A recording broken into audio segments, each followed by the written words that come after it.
জীবনে যতদিন শুক্রবার পাবেন 4টা আমল করতে ভুল করবেন না। আজকে শুক্রবার না, আমি জানি না 4টা আমল করেছেন কিনা বা করছেন কিনা, আপনারা মিলিয়ে নেবেন। যদি 4টা আমল আজকে না করে থাকেন, আজকে থেকে জীবনে যতদিন শুক্রবার পাবেন 4টি আমল করতে ভুল করবেন না। পারবো তো ইনশাআল্লাহ? ইনশাআল্লাহ। 1, দুরূদ পড়া। আমার বিশ্বনবী দুরূদ সম্পর্কে কত অসাধারণ কথা বলেছেন।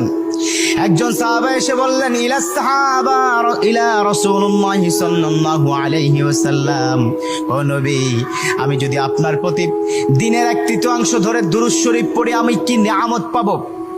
বিশ্বনবী বললেন, তুমি যদি দিনের 1/3 ধরে আমার প্রতি দুরূদ শরীফ পড়ো, তোমার জন্য বিশাল উপকার হবে, আরো বাড়িয়ে পড়লে তোমার জন্য আরো ভালো হবে।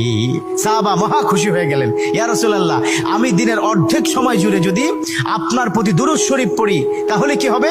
বিশ্বনবী বললেন, এটা বিশাল শুভ সংবাদ তোমার জন্য, তার চাইতে আরো বাড়িয়ে পড়লে তোমার জন্য আরো ভালো। সুবহানাল্লাহ। বিশ্বনবীর কথা আবেগতাড়িত হয়ে সাহাবা বললেন, ও নবী, আমি পুরো 24 ঘন্টার যখনই সময় পাবো তখনই যদি আপনার প্রতি দুরূদ শরীফ আমি পড়তে পারি গো নবী। আমার নবী মুচকি এসে বললেন, তাই যদি হয়, ওয়া কানা মাই ফিল জান্নাহ, ও আমার সাহাবা, তুমি যদি 24 ঘন্টা ধরে যখন সুযোগ পাও তখনই দুরূদ শরীফ পড়ো, তুমি আমার সাথে আল্লাহর জান্নাতে যাবে। সুবহানাল্লাহ। এর মানে দুরূদের কি পাওয়ার!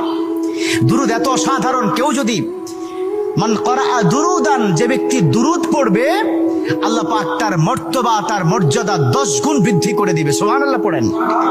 যে ব্যক্তি দুরূদ শরীফ পড়বে আল্লাহ পাক তার আমলনামা থেকে 10টি বদ আমল কেটে দিবে। সুবহানাল্লাহ পড়েন।